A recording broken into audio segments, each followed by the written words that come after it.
வணக்கம். என் பேர் நித்யா. இன்றைக்கி மாடிக்கு துணியெல்லாம் எடுக்க வந்தேன், காஞ்ச துணியெல்லாம். அப்போ புறாக்கெல்லாம் வரிசையாக உட்காந்துச்சு. ஒரு 25க்கு மேலே புறா நம்ம வீட்டில் இருக்குது. நாங்கள் சும்மா ஒரு 4-5 தான் வாங்கினோம். அதை அப்படியே பெருகிடுச்சு. அது பாட்டிலே வரும், உட்காரும், அடைக்கிறதுலாம் கிடையாது. காலையிலே எழுந்தோடனே அதுக்கு இறை போடுவோம், சாப்பிட்டுட்டு நல்லா பறந்து ஓடியாரும். அதை பார்க்கும்போது சந்தோஷமாக இருக்கும், மனதுக்கு ரொம்ப நிம்மதியாக இருக்கும். காலைல ஏஞ்சி போகும்போதே எல்லாம் பறந்து வந்துடும். 25-30 புறா, வெளியில் உள்ள புறா எல்லாத்தையும் சேர்ந்து வந்துடும். அப்படியே பறந்துக்கிட்டே இருக்கும். பார்க்கவே ஆசையாக இருக்கும். நான்லாம் இந்த டிவியில் ஒரு ஹீரோ வரும்போது அந்த மாதிரிலாம் புறாக்கெல்லாம் அப்படியே பின்னாடி பறந்து வரும்போது பார்த்துருக்கோம். அதை இப்போ ரியலாக அனுபவிச்சிட்ருக்கோம். ரொம்ப சந்தோஷமாக இருந்துச்சு. அந்த புறாக்களை பார்க்கும்போது எவ்வளோ அமைதியாக இருக்குது.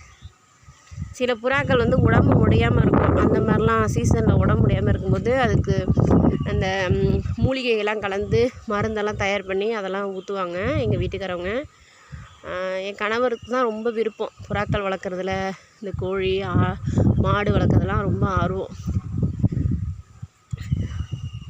கொஞ்சம் மனசு சரியில்லாமல் இருந்தால் கூட, ஏதாவது ஒரு வருத்தம் இருந்தால் கூட, இப்போ மாடியில் இதெல்லாம் பார்க்கும்போது மனசு ரொம்ப அமைதியாயிடும். நன்றி, வணக்கம்.